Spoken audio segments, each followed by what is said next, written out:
Je reçois une dame. Écoutez-moi bien. Elle dit Dieu lui a donné un ministère. Et que le ministère que Dieu lui a donné, c'est le ministère de consolation des hommes mariés en détresse. Jésus est là, je suis là, ce que j'ai dit est vrai. La dame dit, Dieu lui a donné une révélation sur son appel. Son appel, c'est de consoler les hommes mariés en détresse. Je lui dis, donc tu consoles. J'ai dit, c'est pas on dit, je dis, la dame je la connais. Je lui demande, tu consoles les hommes mariés en détresse comment? Avant même de me dire, elle me dit non, que même c'était confirmé par une autre prophétesse. J'ai dit, bon, il n'y a pas de souci. Qui a confirmé, qui n'a pas confirmé, il faut m'expliquer. Comment tu consoles les hommes mariés? Elle dit non. Pendant la période où ils sont dans les garments, ils ne sont plus à l'aise avec leurs femmes et qu'ils se baladent, elle les prend. Pendant ce temps, c'est elle qui couche avec eux. Elle a une aventure avec eux. Et pendant qu'elle couche avec eux, elle explique à partir de versets bibliques comment retourner dans leur foyer. Et après 1 an, ils peuvent maintenant retourner auprès de leur femme. Demande à une soeur, quel est ton ministère? Explique-moi aujourd'hui ton ministère. Régis, donnez-moi le verset. N'appelez pas mal ce qui est bien et n'appelez pas bien ce qui est mal. C'est mal de coucher avec le mari de quelqu'un. Il y a une chose que j'ai découverte récemment dans l'église de Jésus. Les sœurs ont des aventures avec beaucoup d'hommes, mais ne le disent pas. Il n'y a rien que je suis en train de prêcher s'il n'y a pas son client parmi nous. Quand Dieu met quelque chose dans ma bouche, c'est qu'il y a son client parmi nous. Ça dit, pendant que je parle là, tu me regardes, mais tu sais que tu es un homme marié, tu es assise à la conférence Léamant et tu es en train d'appeler mal ce qui est bien.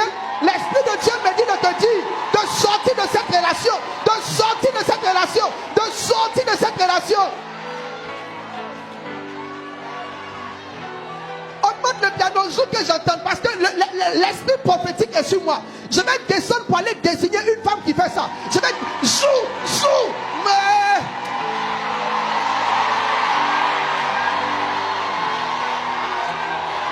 Non, les hommes vont fuir de la salle. Les hommes vont fuir de la salle. N'appelez pas mal ce qui est bien. Et n'appelez pas bien ce qui est mal. Mettez le caisse. Il dit malheur à ceux qui appellent le mal bien. Vous appelez le mal bien. Vous êtes en cheminement. Mais dans le cheminement là, vous avez couché ensemble jusqu'à vous êtes fatigué.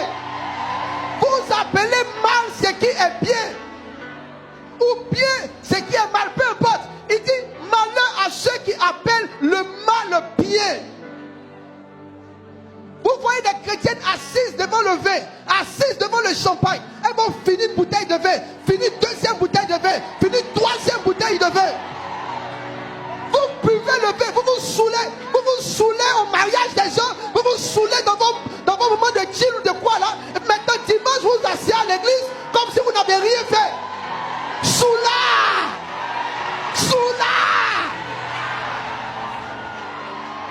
Les gens se saoulent. Les gens se saoulent dans les églises. Maman, les gens se saoulent. Les gens boivent l'alcool, ils boivent, ils sont saoulés. Et puis on dit non, l'apôtre Paul dit use un peu de vin.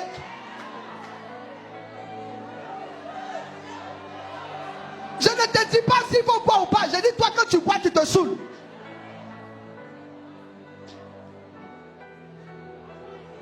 N'appelez pas mal ce qui est bien. Moi, Jésus m'a tout donné. Je ne dois rien à personne.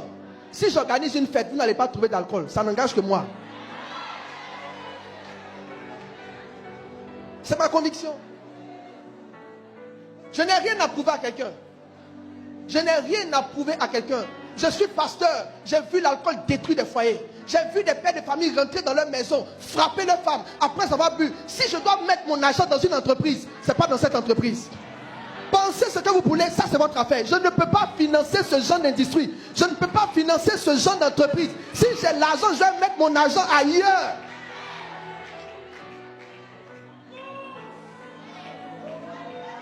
Vous appelez mal ou bien ce qui est mal. Vous appelez bien ce qui est mal. Vous appelez bien ce qui est mal.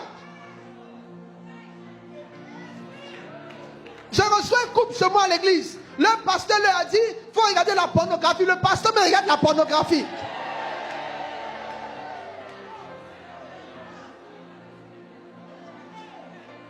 Il y a plein de femmes, si on fouille, vous regardez la pornographie. Mais Dieu seul sait. Provoquer l'esprit prophétique, je descends, je vais en désigner 3. Il n'y a rien que le Seigneur me fait dire ce matin s'il n'y a pas son client. Je demande pardon si je finis, vous n'allez plus m'inviter. Mais laissez le Saint-Esprit traiter ce genre de sujet. C'est parce qu'on survole que les gens ne changent pas. Si tu veux, il faut m'éloigner. Ça ne me dit absolument rien.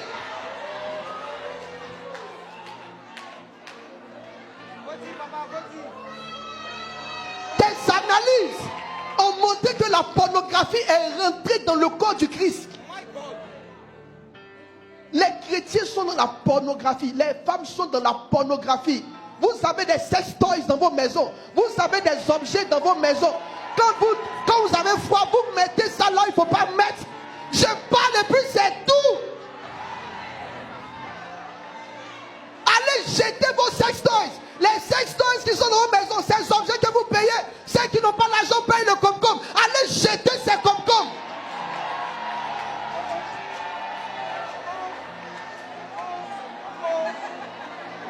Pasteur Myriam, je peux continuer mais d'arrêter. De pousser un peu. Là, on doit arrêter pour me dire. C'est quoi ces démons de masturbation masqués? Tous les garçons qui sont là, tu ne veux pas te concentrer, un va te marier.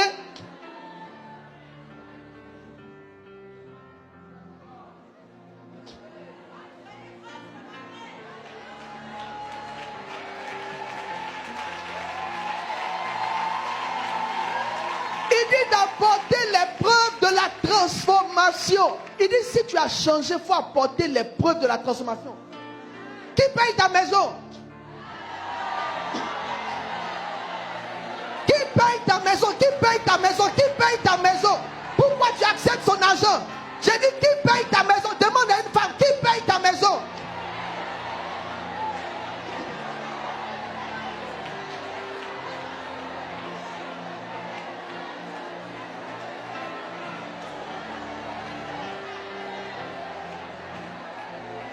Vous êtes dans des compromissions. Vous êtes dans des compromissions. Vous laissez des gens payer vos maisons. Maintenant, au début, tu penses que c'est toi qui gères. Lui aussi, il sait qu'il est malin. Il va payer, il va payer. À un moment donné, il va dire, il ne paye plus. Tu vas un jour quand même donner un peu. Et puis dimanche, tu arrives à l'église, tu dis, Seigneur, lave-moi par ton sang. Le sang de Jésus est fini à cause de toi.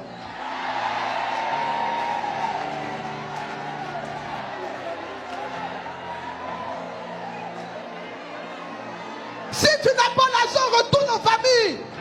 L'humiliation dans la sanctification est mieux qu'un faux semblant de gloire dans la compromission. Retourne en famille, retourne chez tes parents. Quand Dieu va t'ouvrir la porte, tu vas répartir chez toi, tu vas être ce que tu dois être. Retourne là où tu dois être.